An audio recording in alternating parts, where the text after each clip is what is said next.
Doctor ortho Ayurvedic oil and capsule, अब दर्द भी घुटने टेकेगा।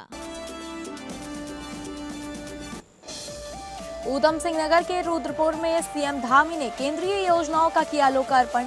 खेत बचाओ अभियान के तहत किसानों से जुड़े मुद्दों पर बोले सीएम। उत्तराखंड में जन्म के समय लिंग अनुपात में सुधार, देश के सभी बड़े राज्यों में उत्तराखंड का पहला स्थान। सीएम धामी ने कहा, यह प्रधानमंत्री नरेंद्र मोदी के बेटी बचाओ बेटी पढ़ाओ अभियान का नतीजा है। बैंकों की मनमानी पर देहरादून के डीएम सख्त, कहा बैंकों ने जनता को परेशान किया तो होगी कार्रवाई। बोले जनता का पैसा जिले के विकास में लगे, कर्ज के नाम पर गरीबों का उत्पीड़न ना हो।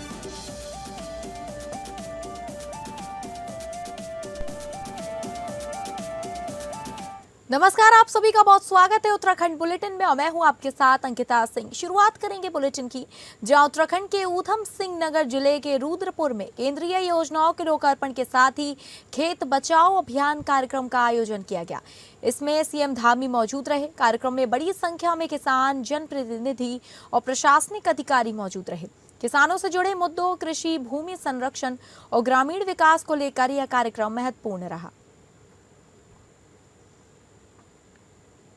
हमारे सामने आ जाती है जिनका जीवन किसानों की सेवा के लिए समर्पित रहा है और स्वयं बाल्यकाल से उन्होंने बहुत किसान परिवार में पैदा होकर वो सब विशेषज्ञता उनके अंदर है जो कृषि के बड़े बड़े अनुसंधान करने वालों के अंदर होती है। भाइयों बहनों, आज हमने देखा अभी कि यहाँ आने से पहले जहाँ कृषि विश्वविद्यालय पंतनगर में आज वो छात्रों के बीच में, छात्र छात्राओं के बीच में जाकर उन्होंने उनके साथ खेत में जाकर रोपाई लगाई और उनके साथ संवाद किया और पूरे देश को यहाँ से एक संदेश देने का काम हमारी इस हरित क्रांति की भूमि से किया है। आदरणीय शिवराज जी ने मध्य प्रदेश के मुख्यमंत्री के रूप में कृषि के क्षेत्र में जो कीर्तिमान स्थापित किए हैं उन्हें आज तक कोई तोड़ नहीं पाया है। मध्य प्रदेश को बीमारू राज्यों की पंक्ति से हटाकर कमाऊ राज्य की भूमिका में लाने का काम आदरणीय शिवराज सिंह चौहान जी ने किया है। आज आदरणीय प्रधानमंत्री जी के मार्गदर्शन में और आपके कुशल नेतृत्व में कृषि और कृषि कल्याण के लिए और किसानों के लिए आज ऐतिहासिक कार्य किए जा रहे हैं। चाहे वो किसान सम्मान निधि हो जो किसानों के 100% खातों में पहुंच रही है, प्रधानमंत्री विशाल फसल बीमा योजना हो जो हमारे अन्नदाताओं को सुरक्षा कवच प्रदान कर रही है, प्राकृतिक खेती को जन आंदोलन बनाना हो, कृषि अवसंरचना को मजबूत करना हो या डिजिटल तकनीकी से खेत की मिट्टी से जोड़ना हो, आज आपके कुशल नेतृत्व में किसान आत्मनिर्भरता की ओर तेजी से आगे बढ़ रहे हैं।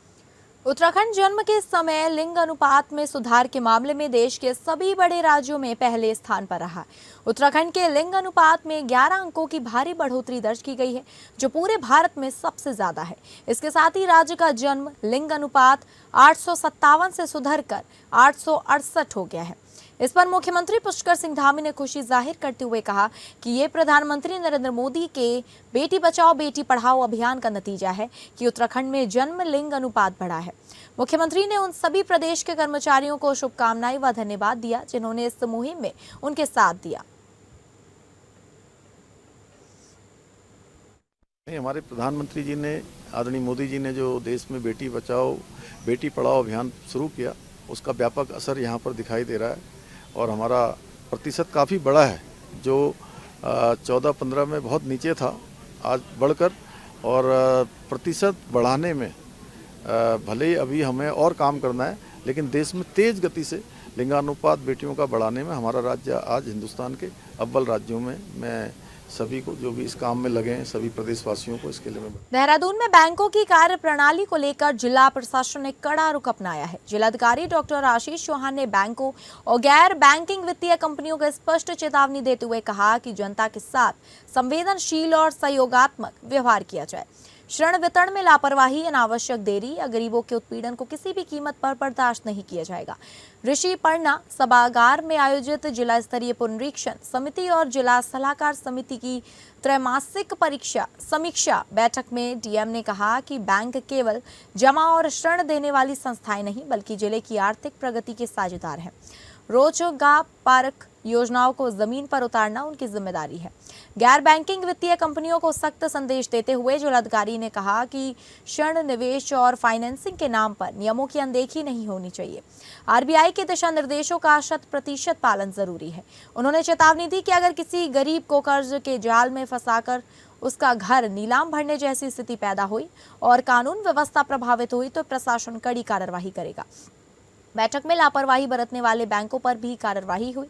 बंधन बैंक, इंडसइंड बैंक और आईडीएफसी बैंक के प्रतिनिधियों के बैठक में शामिल नहीं होने पर डीएम ने नाराजगी जताई और तीनों बैंकों समेत अनुपस्थित अधिकारियों को कारण बताओ नोटिस जारी करने का निर्देश दिया। वहीं जिले में क्रेडिट डिपॉजिट रेशियो की समीक्षा के दौरान एसबीआई का प्रदर्शन सबसे कमजोर पाया गया। डीएम ने कहा कि जिले के लोगों की जमा पूंजी का उपयोग जिले के विकास में होना चाहिए। प्रशासन ने स्वरोजगार योजनाओं को लेकर भी बैंकों को निर्देश दिए। प्रधानमंत्री रोजगार सृजन कार्यक्रम, मुख्यमंत्री स्वरोजगार योजना, वीरचंद्र सिंह गढ़वाली योजना और राष्ट्रीय ग्रामीण शहरी आजीविका मिशन के तहत आए आवेदनों को बेवजह लंबित नहीं रखने को कहा गया।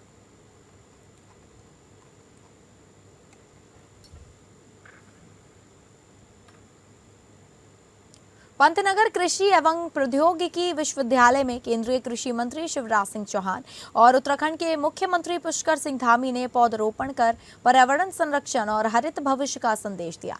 इस दौरान दोनों नेताओं ने विश्वविद्यालय परिसर स्थित संग्रहालय का निरीक्षण किया और कृषि अनुसंधान, नवाचार तथा विश्वविद्यालय की उपलब्धियों की जानकारी ली। अधिकारियों और विश्वविद्यालय प्रशासन ने उनका स्वागत करते हुए विभिन्न परियोजनाओं से अवगत कराया। कार्यक्रम के दौरान कृषि विकास, पर्यावरण संरक्षण और किसानों के हितों से जुड़े विषयों पर भी चर्चा हुई। पंतनगर का कार्यक्रम संपन्न होने के बाद केंद्रीय कृषि मंत्री और मुख्यमंत्री रुद्रपुर के गांधी पार्क पहुंचेंगे, जहां वे आयोजित कार्यक्रम में जनसभा को संबोधित करेंगे। प्रशासन ने कार्यक्रम को लेकर सुरक्षा और अन्य व्यवस्थाएं पूरी कर ली हैं। साथियों, आज पूरी दुनिया चौथी औद्योगिक क्रांति के दौर से गुजर रही है। एआई, ड्रोन तकनीक, डेटा एनालिसिस, जैव प्रौद्योगिकी और डिजिटल कृषि जैसे आधुनिक तकनीकी विकास की दिशा और गति दोनों को ही बदल रही है। ऐसे समय में विश्वविद्यालय और पुरातन छात्रों की जो भूमिका है वो और अधिक महत्वपूर्ण हो जाती है। आप सभी के पास ज्ञान का भंडार है, अनुभव है, विशेषज्ञता है और वैश्विक दृष्टिकोण का विशाल एक विजन है, उसकी सारा अनुभव है। यदि इस सामूहिक शक्ति को उत्तराखंड के विकास से जोड़ा जाए तो ये देश के लिए भी परिवर्तनकारी सिद्ध हो सकता है। विशेष रूप से उत्तराखंड को पर्वतीय कृषि आज अनेक चुनौतियों का सामना कर रही है, चाहे वो छोटे और बिखरे हुए हमारे खेत हों, जंगली जानवरों से फसलों को होने वाला नुकसान हो, युवाओं का पलायन हो, सीमित बाजार पहुंच हो या फिर जलवायु परिवर्तन की समस्या हो जिसका सामना हमें प्रत्येक वर्ष करना पड़ता है। इन सभी चुनौतियों का समाधान केवल सरकारी योजनाओं से नहीं हो सकता है, बल्कि ज्ञान, नवाचार और सामूहिकता, सहभागिता से संभव है कि हम इन सभी चुनौतियों पर पार पा सकते हैं। इस दिशा में आप सभी पुरातन छात्र जिनका व्यापक अनुभव है। चंपावत जिले के टनकपुर और बनबसा क्षेत्र के लोगों के लिए बड़ी खुशखबरी है।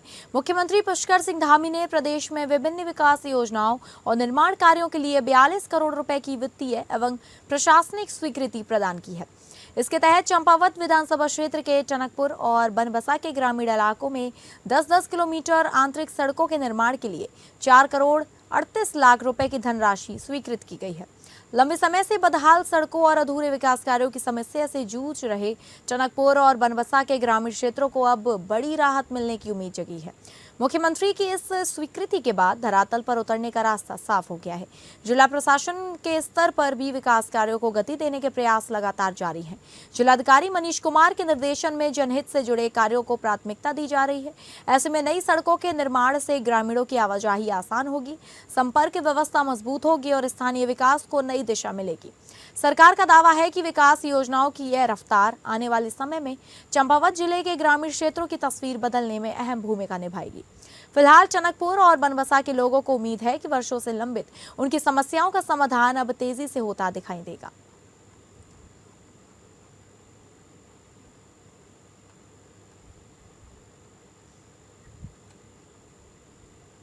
बीएलओ और शिक्षकों को विधायक शिव अरोरा ने सम्मानित किया है। चुनाव आयोग द्वारा संचालित विशेष गहन पुनरीक्षण प्रक्रिया में रुद्रपुर विधानसभा क्षेत्र में उत्कृष्ट प्रदर्शन करने वाले बीएलओ और उनके सहयोगी शिक्षकों को विधायक शिव अरोरा ने सम्मानित किया।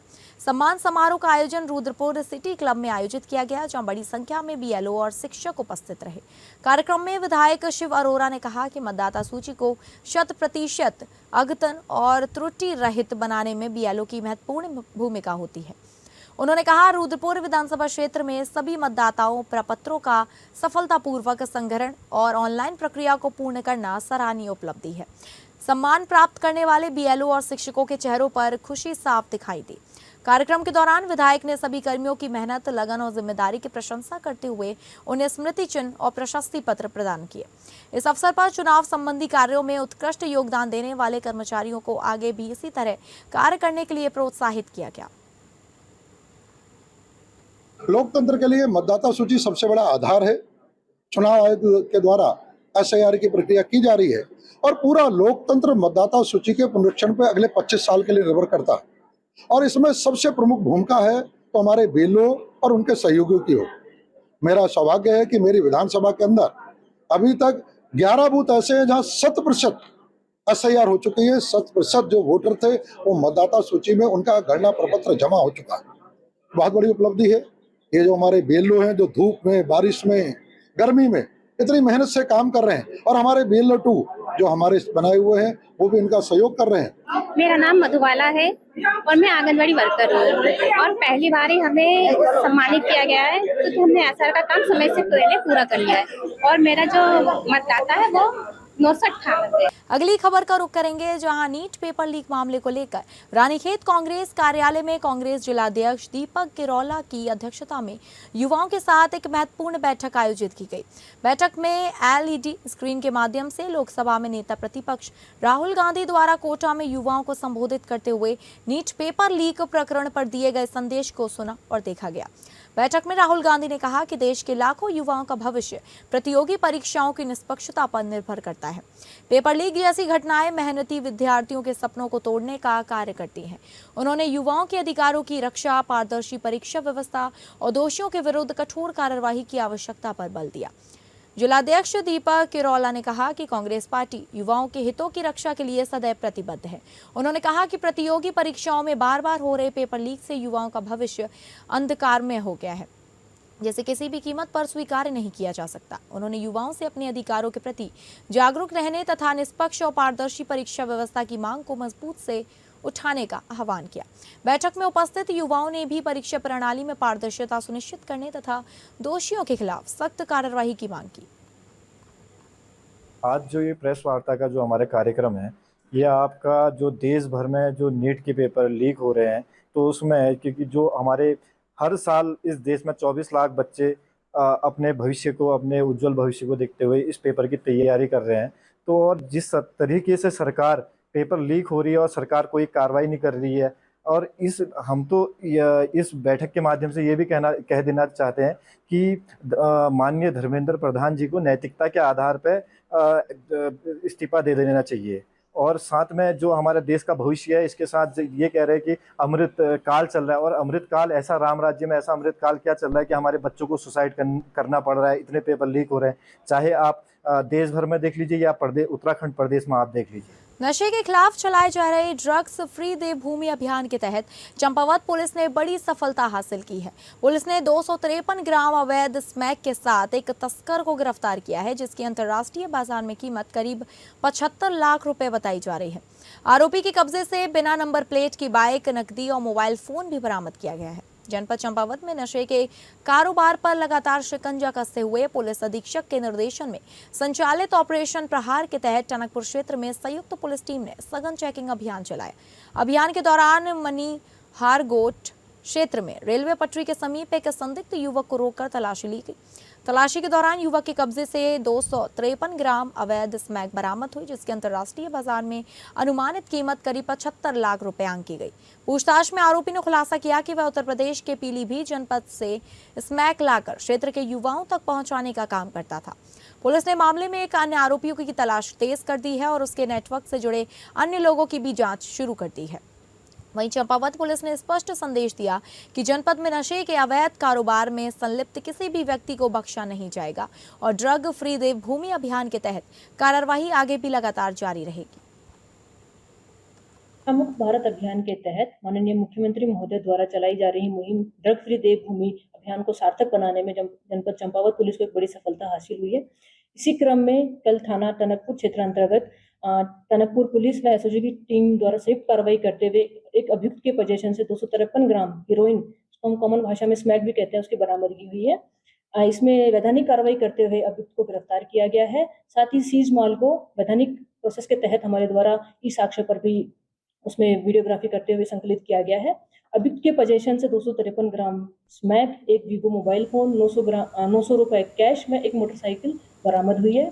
अगली खबर चमोली से है, जहां ईमेल के माध्यम से किसी मिली धमकी के बाद बद्रीनाथ धाम की सुरक्षा बढ़ा दी गई। एसपी चमोली सुरजीत सिंह पंवार ने जानकारी देते हुए बताया, बद्रीनाथ धाम भारत के प्रमुख धामों में से एक है। इसकी सुरक्षा का नियमित रूप से उच्च स्तर पर ऑडिट होता रहा। यह एक चिन्हित कैटेगरी का धार्मिक स्थल है। बीच बीच में इस तरह से धमकी भरे मेलों के प्रति भी हमारे द्वारा लगातार चेकिंग अभियान चलाकर मंदिर की सुरक्षा सुनिश्चित की जाती है। एटीएस का स्क्वाड बद्रीनाथ धाम में तैनात है और हेमकुंड में हमारी एक एटीएस की टीम रहती है। इसके अलावा मंदिर सुरक्षा में वहां पर आईटीबीपी को भी लगाया गया है। जिला पुलिस की टीम भी वहां पर तैनात है और नियमित रूप से डीएसपी लेवल का अधिकार इसकी मॉनिटरिंग करता रहता है। सीसीटीवी निगरानी और ड्रोन के माध्यम से भीड़ नियंत्रण और संदिग्ध गतिविधि पर निगाहें बनाए रखती हैं। लोगों को इस प्रकार की अफवाहों से पैनिक होने की आवश्यकता नहीं है। यात्रा हमारी सुरक्षित चल रही है और आगे भी चलती रहेगी। बद्रीनाथ धाम भारत के प्रमुख धामों में से है और इसकी सुरक्षा व्यवस्था का नियमित रूप से उच्च स्तर से ऑडिट होता रहता है। ये हमारे ऑलरेडी एक चिन्हित सिक्योरिटी कैटेगरी का धार्मिक स्थल है और ये जिस प्रकार के जो बीच बीच में इस प्रकार के जो मेल आते रहते हैं, तो उसके दृष्टिगत भी हम लोग ये चेकिंग वगैरह में अपनी हमेशा मुस्तैदी रखते हैं। वहाँ पर हमारा जो अपना एटीएस का जो एक हेड स्क्वाड है वो हमने बद्रीनाथ में तैनात किया हुआ है और हेमकुंड यात्रा रूट पे भी हमारा एक जो है एटीएस की टीम रहती है। इसके अलावा वहाँ पर मंदिर सुरक्षा में हमने आईटीबीपी को भी लगाया हुआ है। हमारे जिला पुलिस की टीमें लगी हुई हैं और नियमित रूप से हमारे पुलिस उपाधीक्षक स्तर के एक अधिकारी वहाँ पर इन सब चीज़ों को मॉनिटर कर रहे हैं। सीसीटीवी कंट्रोल के माध्यम से, ड्रोन के माध्यम से हम लोग भीड़ नियंत्रण और किसी प्रकार के कोई जो संदिग्ध गतिविधि, कोई संदिग्ध वस्तु पर निगाह रखने का काम कर रहे हैं। और मेरा मानना है कि लोगों को इसमें इस प्रकार की अफवाहों से पैनिक होने की आवश्यकता नहीं है।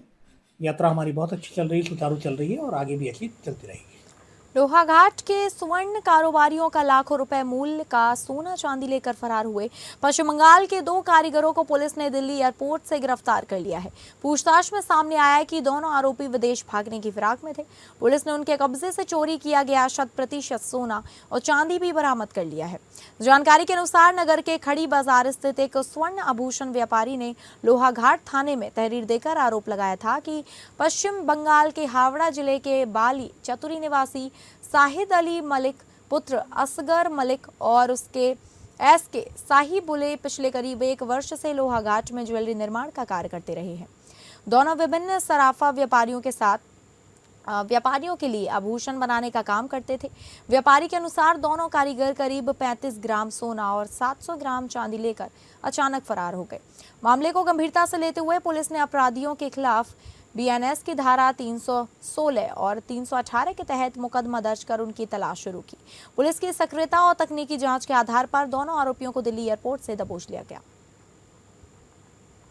2 दिन पूर्व लोहाघाट क्षेत्र के व्यापारी वर्ग थाने पर उपस्थित था, जिनके द्वारा बताया गया कि उनके जो ज्वेलर शॉप में जो कारीगर काम करते थे वह गायब है और उनका जो सामान है सोना चांदी वह भी गायब है। इस घटना का तत्काल संज्ञान लेते हुए हमारे द्वारा त्वरित कार्रवाई करते हुए घटना की सत्यता के बारे में जानकारी इकट्ठा की गई। वह अभियुक्तों के प्रेजेंस के बारे में जानकारी इकट्ठा की। इसी क्रम में हमारे द्वारा जानकारी प्राप्त हुई कि अभियुक्त वर्तमान में क्षेत्र से नदारद हैं, साथ ही उनकी लोकेशन दिल्ली के करीब आ रही थी। इस पर तत्काल कार्रवाई करते हुए अभियुक्त पंजीकरण किया गया। वह टीम को अभियुक्तों की गिरफ्तारी हेतु रवाना किया गया। तो इसी क्रम में दिल्ली एयरपोर्ट के नजदीक से दोनों अभियुक्तों को गिरफ्तार किया गया, जिनके पोजेशन से व्यापारी वर्ग का जो माल गायब था उसकी बरामदगी की गई। वर्तमान में 100% रिकवरी इसमें की गई है। 400 ग्राम के करीब जो चांदी है जो व्यापारी भाइयों की थी, जो इनके द्वारा गबन करके अपने साथ ले जाया जा रहा था, वह बरामद की गई है। वर्तमान में दोनों अभियुक्तों को न्यायालय प्रस्तुत किया जा रहा है। चमोली जिले के डाइट गोचर में 5 दिवसीय समर कैंप और हस्तलेखन कार्यशाला का शुभारंभ हो गया है। इस कार्यशाला में जिले के विभिन्न विद्यालयों से कक्षा 4 से 9 तक के 100 से ज्यादा छात्र छात्राएं प्रतिभाग कर रहे हैं। खास बात यह है कि इस अनूठे शिविर में बच्चों को सुंदर लेखन के गुर सिखाए जाएंगे। डाइट गोचर में आयोजित इस 5 दिवसीय समर कैंप और हस्तलेखन कार्यशाला का उद्देश्य बच्चों में सुंदर लेखन की कला को विकसित करना है। कार्यशाला में बागेश्वर से आए मुख्य संवर्धदाता शिक्षक नरेंद्र गिरी गोस्वामी और उनकी टीम बच्चों को हस्तलेखन की बारीकियां सिखा रही है। शिविर में प्रतिभाग कर रहे छात्र छात्राएं उत्साह के साथ नई तकनीकों को सीख रहे हैं। यह कार्यशाला इसलिए भी खास है क्योंकि इसमें केवल बच्चों को ही नहीं बल्कि डीएलएड प्रशिक्षकों को भी हस्तलेखन के गुर सिखाए जा रहे हैं। मुख्य शिक्षा अधिकारी आकाश सारस्वत ने इस पूरे भारतवर्ष में एक अभिनव और अनूठा प्रयास किया। उन्होंने कहा 7वीं और 8वीं कक्षा के विद्यार्थी स्वयं प्रशिक्षकों को सुंदर लेखन की तकनीकी सिखा रहे हैं, जो शिक्षा के क्षेत्र में एक नई पहल है। 5 दिनों तक चलने वाले इस शिविर से बच्चों के व्यक्तित्व विकास, रचनात्मकता और लेखन कौशल को नई दिशा मिलने की उम्मीद है। शिक्षा विभाग का मानना है कि डिजिटल युग में हस्तलेखन की कला को संरक्षित और प्रोत्साहित करने के लिए इस तरह की कार्यशालाएं बेहद महत्वपूर्ण हैं। बहुत महत्वपूर्ण स्वहस्त लेखन का एक कार्यक्रम चल रहा है यहाँ डाइट गोचर के सौजन्य से। तो हम लोग बागेश्वर से आए हुए हैं यहाँ पर, मेरे साथ मेरे 6 बच्चे भी आए हैं यहाँ। तो हम स्वहस्त लेखन, हिंदी लिखने का जो हिंदी लिखने का कौशल है वो जो हम एक प्रकार से हम उसको छोड़ रहे हैं, भूल रहे हैं, तो उसको कैसे पुनर्जीवित किया जाए और हिंदी लेखनी कैसे होनी चाहिए ताकि उसके हिंदी की जो अक्षरों की जो बनावट है उस पर हम ज़्यादा फोकस कर रहे हैं क्या, ताकि बच्चा जो है उसके साथ बढ़िया ढंग से न्याय कर पाए और बहुत बढ़िया ढंग से अपना वो लेखन को समृद्ध कर पाए। दरअसल ये समर कैंप हस्तलेखन विशेष के रूप में मनाया जा रहा है और ये हमारा जनपद चमोली में चौथा प्रयास है। तो ये ग्रीष्मकालीन अवकाश में और शीतकालीन अवकाश में आयोजित किया जाता है और इसमें हस्तलेखन की बेहतरीन प्रविधियां बच्चों को बताई जाती हैं। ये 2 भागों में होता है, एक जो हमारे डीएलएड के प्रशिक्षु हैं उनके लिए होता है और दूसरे भाग में समर कैंप के रूप में जो हमारे निकटवर्ती विद्यालय हैं वहाँ के बच्चों के लिए होता है। निकटवर्ती विद्यालयों के 100 से अधिक बच्चे यहाँ प्रतिभाग करते हैं और हमारे डीएलएड के 62 बच्चे भी इसमें प्रतिभाग करते हैं। तो फिलहाल उत्तराखंड बुलेटिन में बस इतना ही। नमस्कार।